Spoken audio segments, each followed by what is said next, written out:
You've got to hold and give and do it at the right time, and the right time is now to ask the question, how the hell did Arsenal bottle the Premier League title? I'm joined by two great minds of the professional football world, the Sausage King himself, Owen Mawson, and Dan Hepple on the end there. We don't need to know why he called the Sausage King. No context Let's move on. We should ask the question first and foremost, have Arsenal bottled the Premier League? Because I've seen this floated about on Twitter today. Some people going, the fact they got to where they are is a success in its own right. Dan, what say you?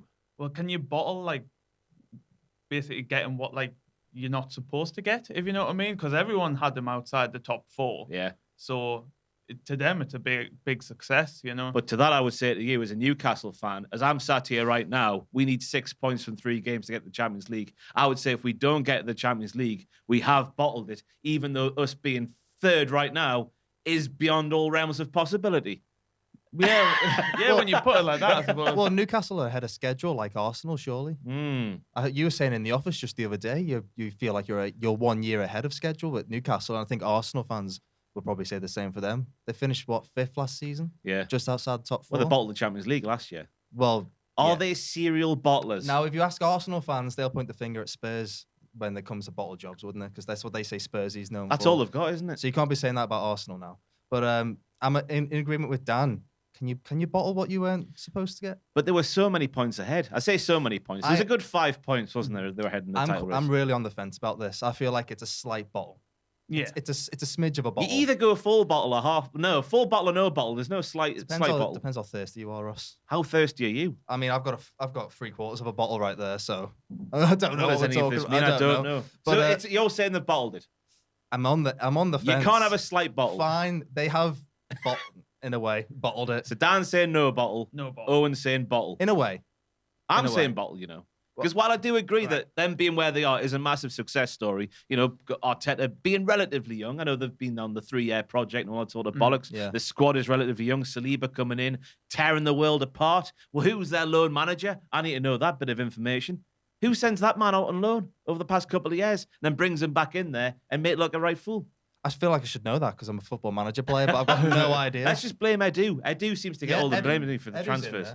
But I want to say this because 43 points they got out of the first 48 before the World Cup. And since the last few games, I should say, they've taken 9 points from the last 21. The bottle came at Anfield. That's where the bottle started. I was going to start off with that. So, because I watched quite a lot of Arsenal before the World Cup, and obviously I really wanted them as a neutral in this title race. Just because it was someone different. I just wanted someone different. And also City have won it so much over, like, since the post-Alex Ferguson United era, it's been City's pretty much every season, apart from the odd Chelsea and Liverpool one. So someone new was going to be just interesting for the neutral. But then it seemed to me like the wheels were starting to come off against us at Anfield. They just looked knackered. At the end of the game, when Ramsdale was making those two saves. And I was shocked because, like, Liverpool, this isn't a Liverpool video, but we've been shocking all season. And one thing that has been our biggest issue is getting run off the park by teams.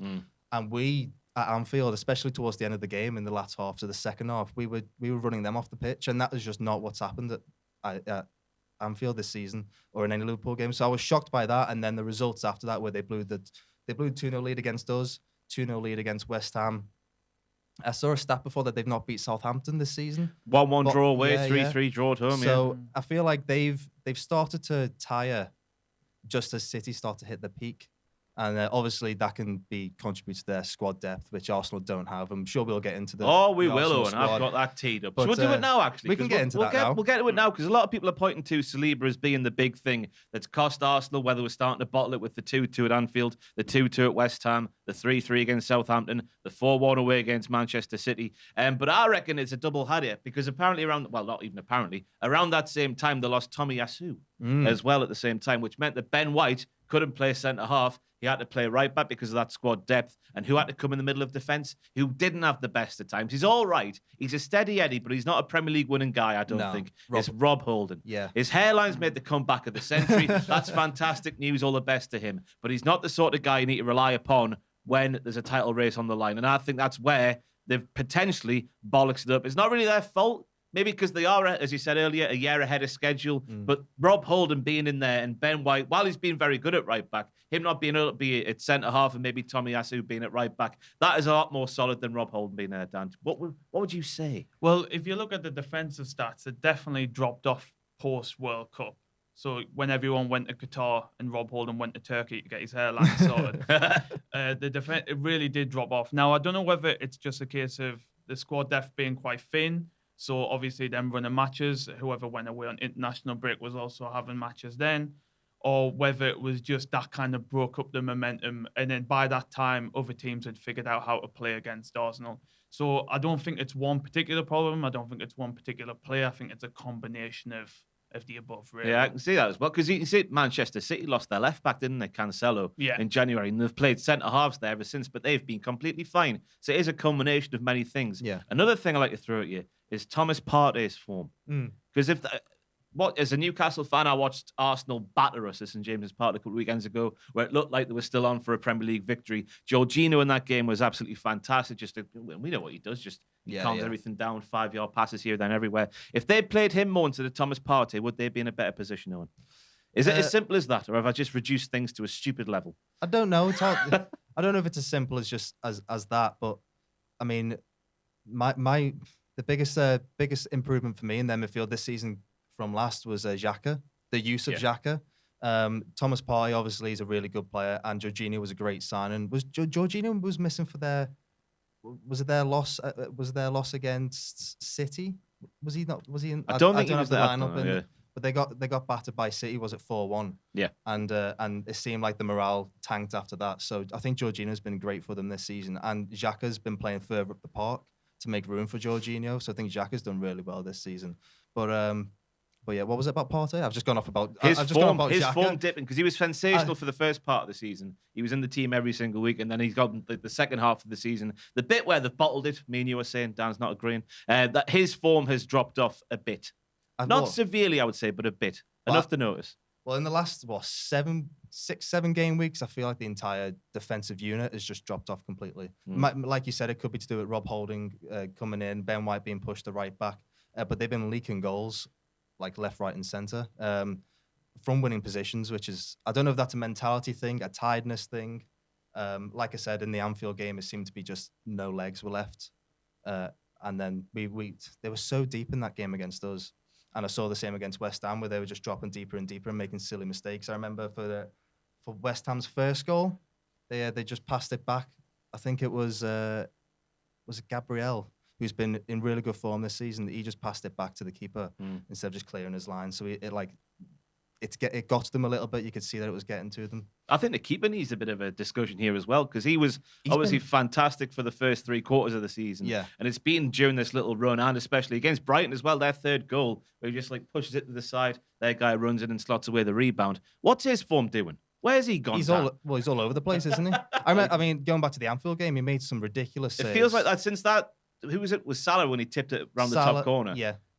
Since that moment, he's just not been the same. Has he not? It just feels that way. Yeah. Well, keepers are funny, aren't they? When you're a keeper, if you make one tiny mistake, it gets highlighted, whereas maybe a centre midfielder won't get highlighted as much. So I thought Ramsdale was in half decent form for them, so I'm shocked that you've said that. There's been a couple with West Ham. The West Ham should have done better with one of them. I'm sure there's more that can spring to mind as I'm looking against Newcastle. He was fine. Against Chelsea, he was fine. Man City, there must have been one, maybe. I can't remember. I haven't got the stats for us, but I wonder how the back end of the season compares to the first half of the season in terms of shots on target at Ramsdale. I don't know if it's a case of just the higher percentage shots towards him. You're an XG man, then. I am an XG man. Yeah. Stat man down. Stat man down. Yeah. It's all down. I had a Google before I came on. See that, Dave? He's coming for you. That's Statman Dave, of course. Of course. Not just any random Dave. But as you were saying.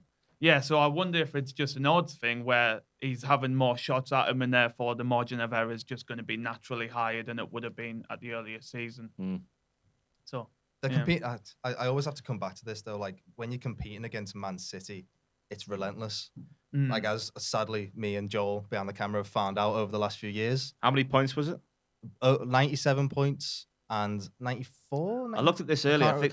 Both over 90 points, and we didn't win the league. That's what you've got to beat City to the league. You've got to get over 90 points. I think in terms of what Arsenal could finish on this season points wise, I think there's only 4 teams in Premier League history who would have beaten them. Yeah. Right. And that includes that season where Liverpool finished second with 97 points. This is their highest points total since 2007-08, I believe. Possibly, I don't know if for definite. Was that the Eduardo season? I believe, but I feel like if they do win all their remaining fixtures, it would be their best season since 05-06, which is the year after the Invincibles, I believe.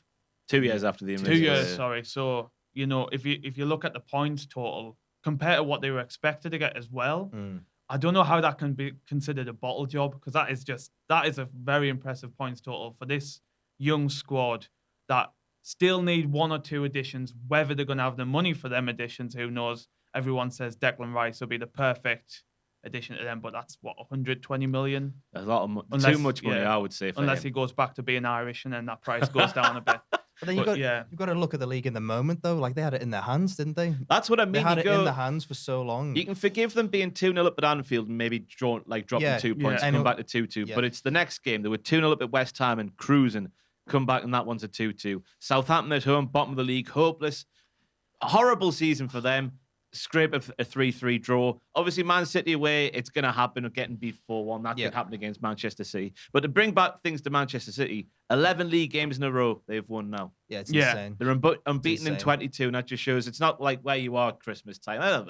All the pundits say that, don't they? If you back a horse on the Grand National, you don't want the horse that's bolted out first, because that's the one that's going to clip and break its legs. You want the tortoise, don't you? Set the pace. You don't want to set the pace. You don't want the Tesco lasagna at the front. You want the one a couple back that's gaining pace, and that's City all the time. The deluxe that's made from actual beef, not horse. Yeah, that's the one you want. That's what Manchester City are. And Arsenal are the one that's galloping ahead, and just lost steam.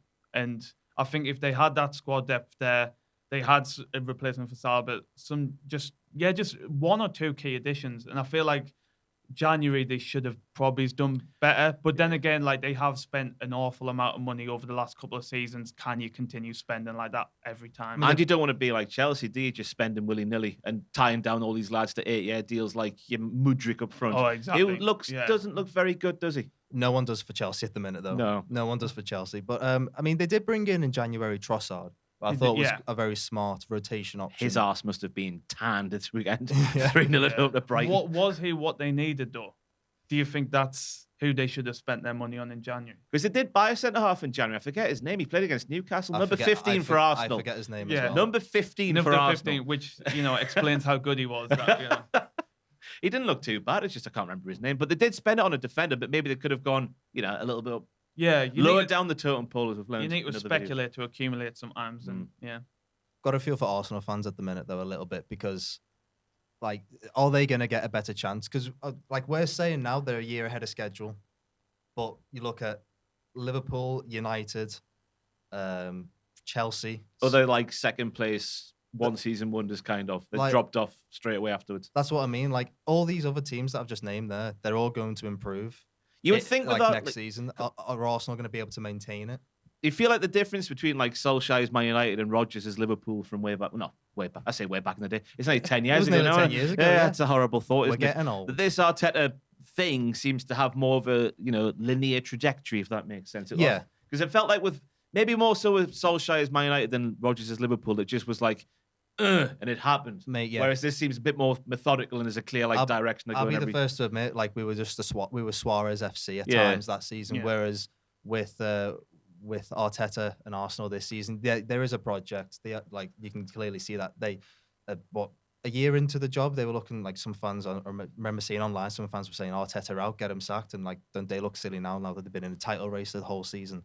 So they're keeping with the project. I'm sure next season they'll still be strong, but it's tough to get 90 points. And when you come as close as they have this season, mentally, are they going to be able to go again? Because Liverpool last season finished second barely, and then you've seen what's happened this year. Yeah. So, And it's not as if, like, with that Liverpool team in 13-14, they obviously weren't in Europe for that season, were they? no, exactly. So exactly. Arsenal were in Europe this season up until fairly recently. So Yeah. they've not got that excuse like, oh, will they be able to cope with Europe? Because they can. They just need, as Dan was saying, a couple more crucial additions in crucial areas. If anything, being in Europa League is more difficult because it's Thursday nights. Like, at least if you are in Champions League, it's Tuesday or Wednesday, then you play on the weekend, so you get an extra day to prepare, and you're not going all to these random European countries all over the place in, like, the Europa League. So, and also with Champions League football, if they are bolstering the squad, they should be able to appeal to more players, But is high the money, caliber players. Is the money there? I don't think so. I don't think it is there compared to other clubs around them. And they don't have the spending power Chelsea. We saw that with Modric, where they just couldn't compete with them. And that's got to be a big concern. As I say, everyone wants Declan Rice. They say he'd be the perfect addition to them. I think every club wants Declan Rice at this point. Do they have 100 million, 100 plus million? I That's the think they question for probably one player. might be given 100+ million, but do you go 100+ million on one key addition, or do you look at that team and you think, well, we could do with an extra striker to, in case here Jesus kind of player and centre back and probably a holding midfielder. You look at as well. Arteta so far, and you would say the latter, wouldn't you? He's not going to spunk that much money on one player. Well, there's no precedent for it. Arsenal have never really been that kind of club that does spend that big money on just one Just player. Ozil, innit? Yeah, I was going to say, what's their record signing? Ozil, Ozil must be Ozil. Alexis Sanchez, maybe like Yeah, he must be 35, up there. 40 million. Ozil was 60 odd, wasn't he? Yeah, and that was Yeah. over 10 years ago now. Oh, don't say that. I've only done it again. So, like, yeah, it's going to be next season is going to be interesting. I do worry for them a little bit, just in terms of are they going to be able to bounce back?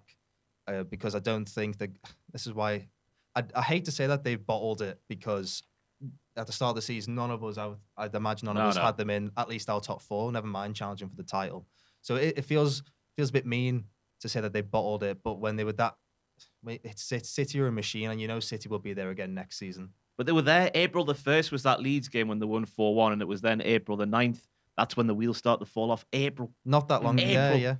I mean, Joel put in our chat before. What were they top of the league for? 240 days, top of the table, 240 days, and at the time the photo was taken, that's ridiculous. Yeah. That's an insane stat. That's a bottle job. Let's say it. Let's go for it, Dan. I'm not saying that. We have I'm changed not your saying mind, that. Dan, haven't we? Just No. say yes. Yes, Say you have. Oh my Oh my God. God, do you remember Wow. Pepe? I forgot he existed. Where he is was Pepe crap, now? wasn't he? Where's he on loan now? They can't have sold him properly, have they? 72 million. While Dan's Googling that, we'll ask you. Joel. Sorry, Joel. Dan's I'm getting it. the editors mixed up. While he's Googling that, we'll ask you to leave your comments down below. Have Arsenal bottled the Premier League? If they have, how have they done that? Tell us where we're on this video. Thank you to the Sausage King, Owen Mawson, and I'll thank you just to take Dan Hepple. Any closing remarks before we go away? Anything else you want to bring up? Bring up. Tune in this Wednesday. Is there more content going out on Wednesday? On Wednesday, there will be. Potentially? We'll be looking at who might qualify for the Champions League. We'll get a score predictor up and we'll work out who is going to be Hit in the Champions League. subscribe, Please do. because more content is coming to this channel. Yes, the wheels are getting back in motion once again. Joel, he's on loan at Nice. Nice. How's he doing this season? Any stats there? Oh, he's not got any stats. You can... 6 goals. Six- In 19 Well, there we go. He wasn't worth the money. 6 goals in 19 matches. Nicolas Pepe is terrible. One thing I do want to say before we close off here, City, by the way, and Pep just creating their own competition this season. How so? Gabriel Jesus, Zinchenko, just giving them. Pep just wanted a new challenge. That's what they should do. Sell De Bruyne to Arsenal in the summer, and then we'll get a more competitive Newcastle, side. Newcastle might want a bit of KDB. We're 2 years away from that. Don't need him. 5 years away from that. 12 years away Maybe from we'll that. talk about it in the next video. Who knows? I mean, we will. We will. So back on Wednesday. Thank you for watching. Let us know how wrong we are down below. I've been Ross, Sausage King, Dan. Goodbye.